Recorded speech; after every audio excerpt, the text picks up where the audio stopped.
The first time Sol saw the creature everyone else whispered about, he had to remind himself to breathe, partly because she was terrifying, partly because she was stunning, and mostly because she looked like she could snap him in half with one hand while maintaining eye contact just to make it personal. The lab called her Specimen X-17. The guards called her the Purple Nightmare. The scientists called her unnecessarily muscular lady. Please stop growling through the glass. Sol called her Nyx because if he was going to risk getting eaten by something, it deserved a proper name. She stood inside the reinforced titanium cage under the bioluminescent canopy of the facility's artificial jungle. Purple skin with a subtle shimmer, white-hot glowing eyes, and the kind of muscles you saw in fitness magazines except exaggerated by alien evolution and possibly unreasonable cosmic spite. Even the air around her felt charged, like she emitted her own brand of gravitational confidence. Sol, meanwhile, stood on the outside of the bars wearing a uniform 2 sizes too big, because apparently the facility didn't believe in accurate measurements or the idea that jumpsuits should be flattering. Nobody ever volunteered to feed Nyxara. They all claimed defeating protocol was too dangerous, too unpredictable, too likely to lead to incident reports involving missing personnel. Sol took the job anyway. He didn't consider himself brave. He considered himself underpaid and too tired to say no. He slid the metal tray into the feeding slot. Inside was the facility's finest offering, Nutrisledge, which looked like oatmeal that had given up on life. The last person who tried to feed her threw the tray at the wall and ran, screaming that she smiled at him. Apparently smiling was considered predatory behavior. Sol didn't run. He stood there, because she wasn't smiling. She was staring directly at him, the kind of stare that said, if you blink, human, I'll rewrite your bones. Nyxara stepped forward, and the limited lighting made every contour of her physique look like it had been sculpted by a deity who really believed in overachieving. She took the tray from the slot with surprising delicacy for someone who could bench the cage if she felt like it. She sniffed it, grimaced, and growled in unfiltered, chest-rumbling snarl that made Sol's knees consider retiring from their job. She looked up at him again. You expect me to eat this? She said, voice low, rough, and edged with sarcasm. Sol blinked. Wait, you can talk? Her eyebrow twitched. I was speaking in your language. Did you think I was gargling rocks for fun? Well, no, I mean apparently everyone else did. She gave him the kind of look a teacher gives when a student proudly announces that water is wet. He cleared his throat. I could ask if there's something else you'd prefer. Nyxara shoved the tray aside with one finger. It skidded across the metal floor and hit the wall with a very sad splat. I prefer not being caged. I can't help with that one. Then bring better food. Sol nodded. I'll see what I can do. He started to turn away, but her voice stopped him again. You are not afraid of me. It wasn't a question. It wasn't a threat. It was an observation. Sol shrugged. Should I be? Nyxara walked closer until the bars were the only thing between them. She wrapped one hand around a bar. Her fingers were long, strong, and tipped with claws that could probably open a can of soup or a rib cage. Most humans tremble. I do that on the inside. He regretted saying it the second it escaped. To his surprise, she laughed politely, not sweetly, but like someone who hadn't had a good laugh in several years and wasn't sure how to do it quietly. Her laugh filled the enclosure, deep and throaty, the kind that hit Sol's brain like static and warmth. At the same time, he relaxed a little, not a lot, just enough. She tilted her head. What is your name? Humanhood. Sol. She tested the syllable as if trying the taste of it. A short name. I make up for it with personality. Oh, do you? The look in her eyes was dangerously close to amused. His heart did a dramatic acrobatic routine inside his chest. Well, Sol said, if you want something better to eat, I can probably raid the storage freezer. There has to be something other than sludge. Maybe protein cubes. Maybe fruit. Maybe I do not eat fruit. Why not? It is sweet. I prefer something with resistance. Resistance. Yes. Food should push back. He made a mental note not to become food. All right, Sol said, protein cubes it is. I'll bring them next feeding cycle. He started walking away again, but this time she spoke softer, not threatening, not amused, but curious. Why you, Sol? Why me? What? Why do you feed me when no one else dares? Sol paused, hand resting on the cage doorframe. He could give the official answer that he was assigned, that he needed the paycheck, that the world was short-staffed and he didn't mind weird hours. But instead, he said the truth. Because you look lonely. Nyxara went still, completely still. Her breath slowed. Her glowing eyes softened, not in a romantic way. Not yet, but in a way that said something in her chest shifted, and then, with no warning whatsoever, she said, if I wished to crush you like a seed, I would do so gently. Sol blinked. Is that a compliment? It is reassurance. It means I do not intend to harm you. Good to know, because that would have made my day significantly worse. Nyxara huffed. Against somewhere between a laugh and an eye. Can't believe this tiny human is talking to me like this. As Sol walked back to the supply room, the guards watched him like he'd swapped brains with someone brave. One of them whispered, man's crazy. No, he's doomed. No, he's flirting with death. Same thing. Sol ignored them, mostly because they were right, and partly because he didn't want to admit that the moment Nyxara spoke, something in him lit up. She wasn't just a giant purple alien woman with biceps that could collectively govern nations. She had attitude, wit, presence. And dangerous as it was, he liked it. When he returned with a container of high-density protein bars, Nyxara was sitting on the ground, leaning one shoulder against the bars like she owned the place. She opened her eyes as soon as she sensed him. You returned quickly, she said. Well, I didn't want you to starve, or get mad, or eat the cage. I cannot eat the cage, she said, sounding almost offended. And that's disappointing because it tastes like iron and institutional negligence. Sol wouldn't admit it, but that nearly made him choke laughing. He slid the container through the feeding slot. Nyxara sniffed the protein bars, took one and bit it in half like it was made of crackers. This is better, she said. Sol leaned against the bars, watching her. So, what exactly is your species? Velthari? And does Velthari translate to extremely buff and beautiful? Nyxara paused mid-bite. She gave him a long stare, the kind that made him feel like he'd just stepped into a very advanced, very dangerous flirting arena. You think me beautiful? She asked. Sol's mouth said, yes, before his brain had the opportunity to panic. Nyxara's eyes shimmered, not soft, not gentle, but dangerous in a new way. The type of interest a predator might have for something it finds appealing. You are strange, she murmured. Most humans look upon me and see terror. Well, I mean, you are terrifying, Sol said, but, like, in a pretty way. Nyxara leaned closer to the bars. He could feel the warmth radiating off her skin. She smelled faintly, like ozone and something floral that didn't exist on Earth.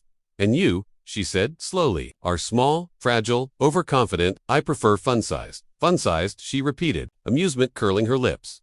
There it was, the infamous smile the guards were terrified of. Sol didn't run. Nyxara tapped the bar with one claw, close enough to his face that he could feel the vibration. Careful, Sol, when a Velthari smiles, it means she is thinking about something. Thinking about what? She tilted her head again. Whether you are trouble worth keeping. Sol's brain short-circuited slightly. He recovered with dignity. Mostly well, he said, heart pounding. I try to be worth something. Nyxara finished the protein bar and set the container aside. Return tomorrow. Bring more, and bring something else. What's something else? Stories. Stories. Yes, my cage is dull. My days are dull. You are less dull. That might be the nicest thing anyone's ever said to me. Then your life must be very dull. Sol grinned. You have no idea.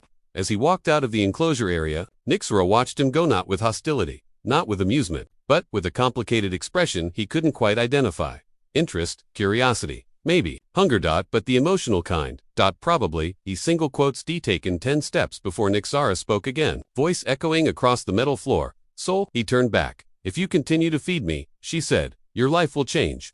He swallowed. Good change or bad change? Nyxara smiled again, slow, dangerous, and weirdly alluring. Yes, and that was how Sol began the most questionable friendship of his life with a giant purple alien woman in a cage. A handful of protein bars, and absolutely no sense of self-preservation. But damn, he was already looking forward to tomorrow. Sol didn't sleep much that night, partly because his bunk mattress felt like it was made of disappointed marshmallows, and partly because his brain wouldn't stop replaying Nyxara's final words. If you continue to feed me, your life will change. Every reasonable part of Sol's mind screamed, stop going near the giant alien woman who could bench press a hovercraft. Every unreasonable part of him, the part winning, whispered, she smiled at you, you idiot. Go back. He brought better food the next day. Not facility-approved food, no. Sol went renegade. He snuck into the restricted storage freezer and grabbed a sealed pack of quantum protein deluxe slabs, which were rumored to taste like steak if steak had a gym membership and a criminal record. The guards saw him carrying the container. Going to feed her again? One asked. Yeah, Sol replied. You know she'll kill you eventually, right? Probably, Sol said. But rent is expensive, and this job has dental. The guard stared. Bro, she looked at you like she was picking out flavors. Sol shrugged. I happen to be a limited edition. They watched, baffled, as he walked right into the restricted enclosure again. The jungle simulation misted softly, filling the air with a cool blue haze. Nyxara was already awake, seated cross-legged in the center of her cage, with her arms resting on her thighs. She looked calm, dangerously calm, the kind of calm you saw in warriors just before they punched someone into a horizontal lifestyle. Her glowing eyes flicked toward him as soon as she sensed him. Sol, she said. His name sounded different when she said it, like a low rumble, like a promise, like something he should be nervous about but wasn't. You came back. Of course I did. You did not reconsider running away to avoid catastrophic consequences. I thought about it, Sol said, kneeling by the bars. But then I remembered you asked for stories. And food. So here I am. Nyxara slowly rose to her full height. Sol tried not to look at her abs, they were practically a declaration of war. But it was difficult because they were right there, and astonishingly symmetrical. How tall are you? He asked before he could stop himself. She blinked. In your measurements, 3 meters. Sol swallowed. Tall enough. Tall enough for what? She asked. Nothing, just general height appreciation. Nyxara walked up to the bars, her presence filling the space like a gravitational field. She crouched down to his level, even though crouching still made her taller than him. You brought something different today, she said, sniffing the air near the container. Yep, got you the good stuff. Sol said, quantum slabs. Nyxara narrowed her eyes. The forbidden rations. Sol froze. You know they're forbidden. Yes, I tried to escape once and overheard guards whining about them. They threatened to feed them to each other if morale dropped. That sounds about right. She reached to take the container. Her hand brushed Sol's knuckles not deliberately, but long enough to send little electric echoes running through his skin. Nyxara paused. Her fingers lingered, then she pulled the container inside the cage. These are better, she said, after tearing off a chunk with her teeth. Better flavor, better composition, better resistance. Sol nodded, glad to hear it. Nyxara's glowing eyes studied him again, but now there was something new in her gaze, something less predatory and more analytical. You walk toward danger, she said slowly, like someone who does not fear consequences. No, I fear consequences. Sol said, I just ignore them. Why? Survival instinct malfunction. Probably. Nyxara leaned closer to the bars. Or perhaps you are simply foolish. Hey, maybe, Sol said, but in my defense, you're interesting.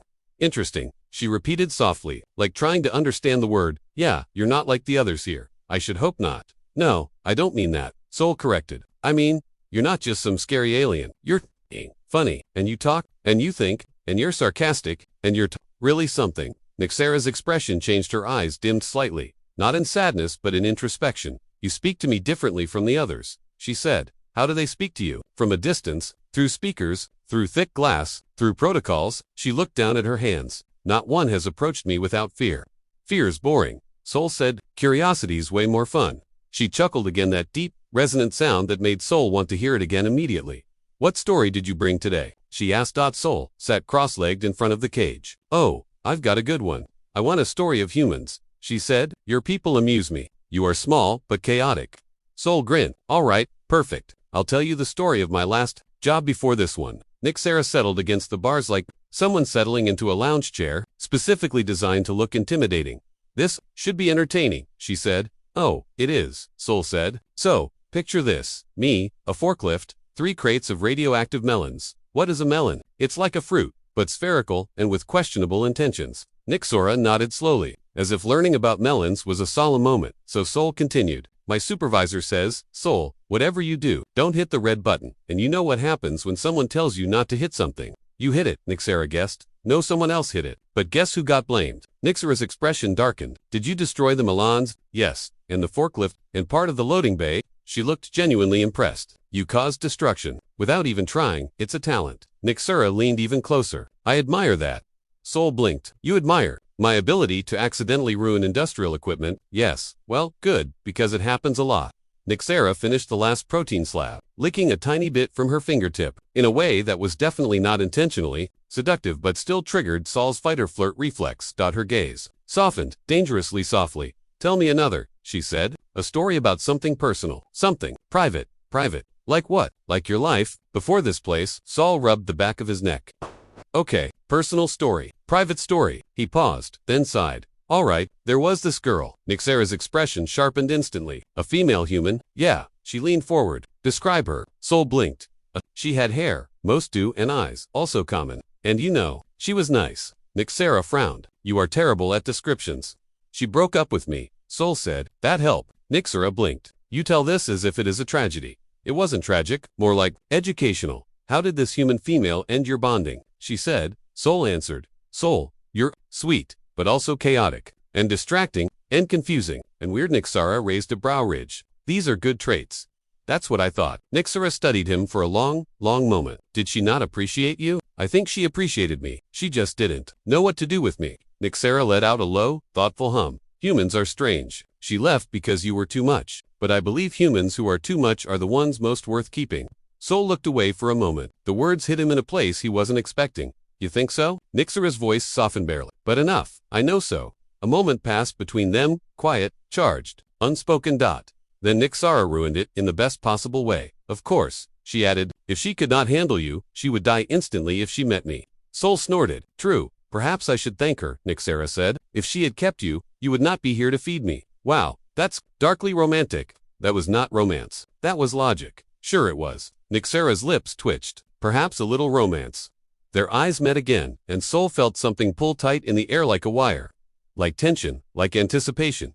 Sol, she said quietly, you are unusual. I get that a lot. And you make me curious. I get that less often. Nyxara placed one hand against the bars, inches from Sol's face. The heat radiating from her skin was unreal. Her fingers curled slightly, like she was resisting the instinct to reach through. Tomorrow, she said slowly, bring more food, and more stories.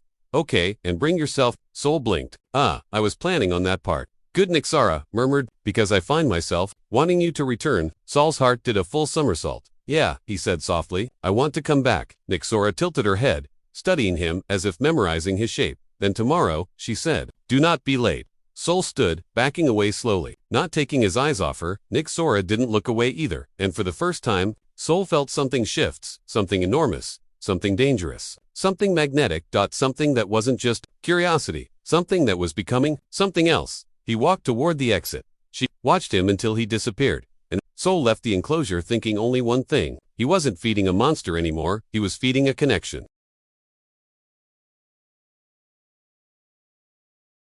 Sol woke earlier than usual the next morning, long before any of the other guards started their usual routine of arguing over who broke the coffee machine again. His dreams had been weird half-conversations, half-glowing-eyed stares, half-giant purple woman leaning too close. That added up to 1.5 dreams.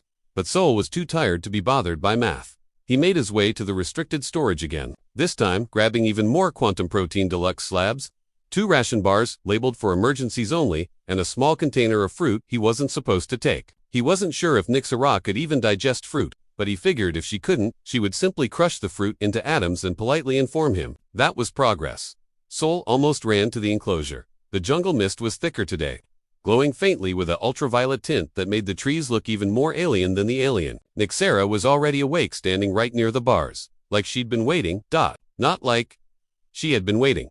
Sol's steps slowed slightly, not out of fear but because his stomach did. A weird flip thing that felt suspiciously like anticipation. Nyxara's voice slipped out of the shadows. You are early. Sol shrugged. Couldn't sleep? Because of me. Sol made the mistake of looking directly into her glowing eyes. Yeah, because of you. Nyxara exhaled slowly, nostrils flaring the way a predator did right before something got interesting. That pleases me. Sol grinned. I thought it might. He crouched where he usually sat. Nyxara, instead of sitting on her side of the bars, knelt, putting her face almost level with his. You brought more food, she said, eyeing the oversized container, and fruit. Sol added, but if fruit is poisonous to your species or whatever, just tell me before you vaporize me. It is not poisonous. She paused, but it makes us feel strange. Strange how? Nyxara tilted her head. More aware of our bodies. Sol froze. Oh, yes. Oh, Nyxara smirked. You look concerned. No, I'm fine. Totally fine. Super fine. You are sweating. It's hot in here. She leaned closer to the bars. It is not. The climate regulators keep this place at 20 degrees Celsius. Sol cursed in his head. She had him cornered with temperature logic. Okay, he admitted. Maybe I'm sweating a little. Why? She asked. Because you're staring at me like you're evaluating seasoning options. Nyxara's smirk widened. Not seasoning. Curiosity. That's worse. Nyxara ignored his panic, reaching for the container and pulling out the first protein slab. She tore into it while keeping her eyes locked on him. Normally that level of eye contact during a meal was weird. Somehow, she made it work. Tell me more stories, she said between bites. But today, tell me stories of your desires. Sol choked on his own spit. Your desires, she repeated. Your wants, your frustrations, your contradictions. Oh, that kind of desires. Okay, sure, I can talk about that. Totally normal conversation topic. Nyxara narrowed her eyes. You are nervous. Yes, because you said the word desires while being 3 meters tall and glowing. I glow because I am healthy. That does not make it less distracting. Nyxara sat down fully, arms resting casually on her knees, her posture both imposing and oddly relaxed. Start, she ordered gently. Sol cleared his throat. Fine, desires, let's see. I desire sleep, and food that isn't made of recycled nutrient sludge, and a paycheck that doesn't insult me. Nyxara blinked slowly. You are avoiding something. Yep, do not avoid. Sol rubbed his face. Okay, fine, but you can't laugh. Nyxara looked personally offended. I do not laugh at vulnerability. You laughed yesterday when I told you about the radioactive melon disaster.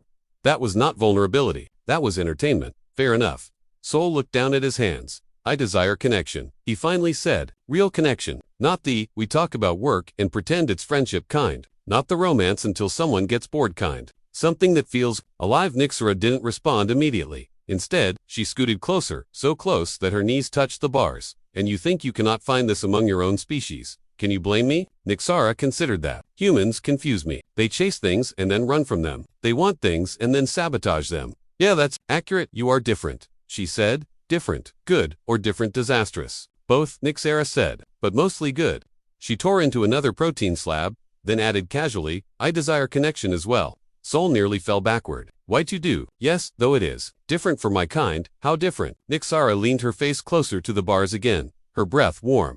We bond through trust, through battles, through shared struggles, through intimacy of spirit. Sol swallowed, right? Intimacy of spirit. Okay, totally normal phrase. Absolutely not making my brain malfunction. Nyxara's lips curled slightly. Your reactions are entertaining. And your presence is hazardous to my heart rate. Nyxara blinked slowly, as if tasting those words. Hazardous. She said, I like that. Please don't. Nyxara ignored him and reached for the fruit container. She picked up a piece between her fingers and studied it like it was a puzzle. This small object is responsible for for humans or your species. Both. Then maybe just, go slow. I don't want you getting too self-aware too fast. It might cause an existential crisis. Nyxara raised the fruit to her lips and took a slow bite. Sol said, oh no, under his breath. Nyxara went still. Very still. Her pupils expanded. Glowing intensely. I feel, she whispered. Strange. Sol guessed. Warm. Is that normal? No. Sol panicked a little. Okay, scale of 1 to 10. How bad is this warm feeling? Nyxara shook her head. Not bad. Just intense. Intense how? Nyxara reached out, gripping the bars near his face. I wish to touch you. Sol's brain blue-screened. Handshake. Touch. High-five touch. Friendly shoulder pat. Or do you mean touch? Nyxara's voice softened dangerously. I do not know, but I wish to. Sol took a deep breath. Okay, we can navigate this. Slowly, carefully, very carefully. Nyxara let out a sound between a hum and a growl, something that vibrated through the bars. And into Sol's bones, her fingers curled around the metal, straining it slightly. Sol, she said, these bars weaken. Sol's eyes widened. What do you mean weaken? When we bond with someone, our strength responds. My control lessens. Oh good, Sol muttered. Weaken bars. That's definitely what I needed today. Nyxara didn't look sorry at all. I will not break them, she said, though she didn't sound entirely convinced. Promise. I will try. That is not a promise. Nyxara shifted her posture, seeming suddenly restless. Sol, tell me something. What? When I speak to you, when I look at you, does it affect you? Sol stared at her for a moment. Then, because honesty had betrayed him this far already, he nodded. Double quotes. Yeah, you affect me. How? Like someone replaced my stomach with fireworks. Nyxara studied him. Expression unreadable. And, you still come close to me. I'm not scared of you. Nyxara leaned forward until her forehead nearly touched the bars. You should be, but not. Nyxara let out a long, slow breath. It is frustrating. Why? Because you are small, she said. Wow. Okay, thanks. And fragile. Thanks again. And I do not wish to harm you. But bonds can be overwhelming. Sol nodded slowly. So what you're saying is, you're dangerous. Yes. And you're warning me. Yes. And you still want connection. Nyxara's eyes burned brighter. Yes. Sol leaned forward slightly, closing some of the distance between them. I'm not backing away. Nyxara stared at him like she was absorbing those words directly into her bloodstream. Then she whispered, good. Another fruit bite hit her system. She shivered slowly, sensually, unintentionally. Sol swallowed. So, maybe we shouldn't give you more fruit today. Nyxara's voice was lower than usual. Perhaps. No, another beat passed. Nyxara shifted again, her muscles tensing. Sol, she said quietly. Come closer. Sol inched forward. How close? Closer. He moved, until his knees brushed the bars. Nyxara lifted one large hand and flattened her palm against the metal. Directly opposite his cheek. Not touching. Just there. Heat radiated through the cold iron. I feel, Nyxara whispered. What? Drawn? Sol felt that word more than he heard it. Yes, I feel drawn to. Nyxara exhaled sharply. Good. Then her hand flexed. The bar bent slightly. Nyxara, Sol said carefully. Maybe deep breaths. Relaxation. Meditation. Something that doesn't involve turning the bars into noodles. Nyxara inhaled, forcing her muscles to still. I am trying. Another moment stretched between them. Quiet, electric, dangerous, and then because Sol's life was chaos, an alarm suddenly blared across the entire facility. Nyxara jerked upright, eyes flashing brighter. Sol stood instantly. What the hell? He checked the nearest monitor. A warning displayed. Containment breach, unauthorized energy spike detected in Sector 7.NYXARA. Single quotes, his eyes narrowed. Humans, always losing control of their own machines. It's not our fault the machines hate us. Nyxara stood to her full intimidating height. You must go. I'm not leaving you. You must, she insisted. If the guards arrive and see the bars damaged, Sol looked at the slightly bent metal. Okay, yeah, that is a problem. Nyxara leaned down one last time, meeting his eyes. Return when it is safe. Sol nodded. I'll come back. You always say that, and I always do, Sol said. Nyxara didn't smile, but something in her gaze softened all. Glowing heat and unspoken promise. Sol turned and ran toward the alarm. Nyxara watched him go, and when he disappeared, she whispered his name to the empty air. Sol. Sol never thought he'd wake up spooning a 7-foot alien giantess with biceps that could snap starship hull plating. Yet here he was, halfway buried in Nyxara's arms, like a human-sized stuffed toy that she'd unconsciously decided belonged to her now. He tried to wiggle free. Her grip tightened. Don't, she murmured, voice still dark velvet and sleep rough. I am comfortable. Sol swallowed. I would like to breathe. Nyxara's eyes cracked open, glowing like moonlit amethysts. Oh, yes, breathing. Humans enjoy that. She loosened her embrace by exactly 0.5 millimeter. Better. Sure, he wheezed. Close enough. She blinked, then smirked, slowly, playfully, infuriatingly. You're fragile and adorable, like a tiny, hairy fruit. I'm not hairy. You have microfur, she corrected, especially on your legs. I inspected. You inspected. You kicked me in your sleep, she said simply. I had to know what creature was attacking me. He groaned and fell back against the pillow. This is why humans invented personal boundaries. Nyxara tilted her head. Why? You keep violating them too. You touched my hip 3 times. I was asleep, and I was cold. You are 7 feet tall and made of muscle. How are you cold? I'm from a planet where the atmosphere is so warm that metal expands on its own, she replied calmly. Your camp is the temperature of a forgotten corpse. Sol covered his face. Okay, now I feel bullied. She grinned, showing just the faintest hint of her sharper-than-human canines. Do not worry. I only bully you because I like you. Congratulations, Sol muttered. That somehow made it worse. Nyxara stretched arms, shoulders, back muscle after muscle popping in smooth, terrifying waves. Sol had to look away before his brain shorted. The bed creaked like it was filing a formal complaint to the universe. Sol, she said, you are making the face. I am not making a face. You are making the face you make when you want something but are too afraid to say it. He nearly fell out of the bed. I what no do you lack subtlety. It is cute. I'm not cute. He tried to find a word. Any word. None existed. Nyxara tapped his chest with one huge purple finger. You are cute, extremely, annoyingly. She paused. Do not worry. I will not pounce on you yet. Why is there a yet? She shrugged. Because I am honest. Sol inhaled like a man trying to restart his entire nervous system. Nyxara, he said slowly. We still need to deal with the fact that the entire outpost thinks you're some kind of deadly monster. I am a deadly monster. Well, not to me. Correct, and, ideally, not to them. She sighed, rolling her eyes dramatically. Fine, I will stop scaring the humans on purpose. On purpose. They run funny, Nyxara. I like watching them run. Sol rubbed his temples. Okay, first mission of the day. You need to meet the station commander and not traumatize him. Nyxara sat up. Will he faint easily? Do not sound excited about that.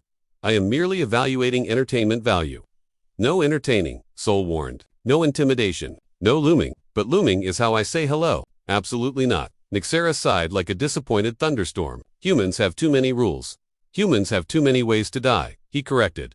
She considered this, then nodded. Fair. They dressed Sol quickly and nervously. Nyxara with the casual confidence of a war goddess picking out battle accessories. Even while putting on what little armor she had, she somehow looked like she was preparing for a photo shoot titled, Scary but Hot Alien Queen About to Take Over Your Planet. As they walked through the forest, toward the outpost, Sol tried to mentally rehearse the explanation. So Commander, the giant purple woman we captured was actually just Also, we're kind of emotionally entangled. Don't ask questions. Nyxara walked beside him, arms relaxed, gaze sweeping the forest like she owned the place. Every so often, she bumped her hip against him, a casual, massive nudge that nearly sent him off the path. Are you doing that on purpose? He complained. No, she lied terribly. When they reached the outpost gates, alarms immediately blared. The guards scrambled. One fainted on sight. Nyxara whispered. 1 point. Sol elbowed her. Stop keeping score. The commander emerged with the look of a man deeply regretting all his life choices. Sol, why is the alien out of containment? Sol forced a smile that definitely looked like panic in costume.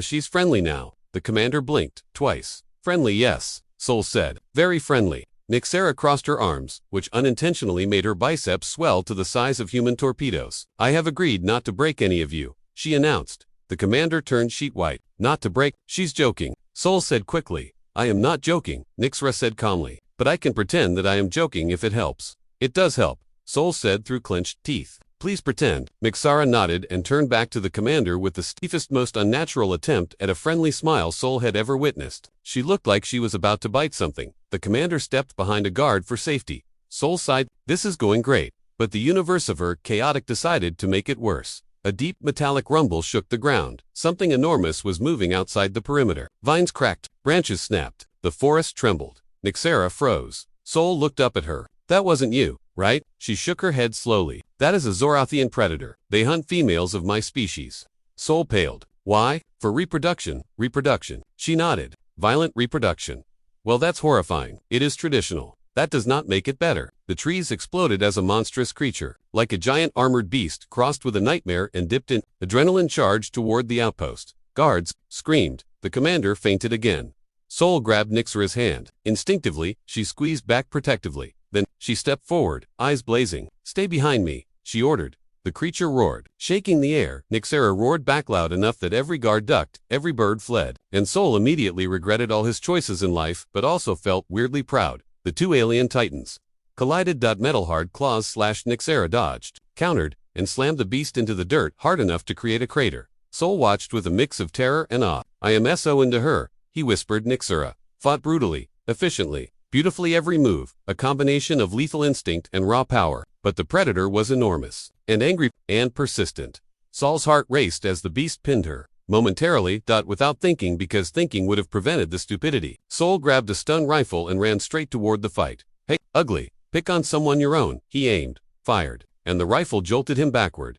Massive, horrible, intimidating size OGOD. The blast distracted the creature just long enough. Nyxara broke free. Spun. Lifted the predator by its throat and hurled it into the forest like she was tossing out last week's garbage. Silence. Then the forest trembled again as the creature decided nope, that wasn't worth the trouble, and fled. Nyxara turned toward Sol. He was breathing hard, pale, shaking, holding the stun rifle backward. You came to help me, she said softly. Of course, Sol muttered. I mean, you know, teamwork. She stepped closer. You could have died. I almost die every time I talk to you, he said honestly. Nyxara cupped his face, gently, absurdly gently for someone who could suplex a tank. Sol, you are the only human I have ever met who is insane enough to charge a mating predator. Well, Sol said weakly, I am very brave. You are very stupid. That too. She kissed him. It was slow, warm, intense, like she was trying to memorize the shape of him. Sol melted, actually, melted. If she weren't holding him, he would have collapsed like a romantic pancake. When they finally separated, Nyxara rested her forehead against his. You are mine, she whispered. Sol swallowed. Is that a request? Or a threat? A statement? Well, okay then. Behind them, the entire outpost stared silently. Someone whispered, should we clap? Someone else hissed, don't. She might hear you. Nyxara wrapped an arm around Sol's waist. We should leave, beloved. These humans smell like fear. They are afraid. They should be, she said proudly. They're afraid of you, Nyxara. They should be, she repeated, even prouder. Sol sighed. This is going to be a long relationship, isn't it? Yes, she said, pulling him closer, very long, and very fun, and very loud. That last part worries me. It should, he groaned. She grinned off together. They walked back toward the forestall, leaning into her warmth. Nyxara walking like she was escorting her favorite fragile treasure. And for the first time since she'd crashed onto this strange human world, Nyxara felt something almost unfamiliar. Home.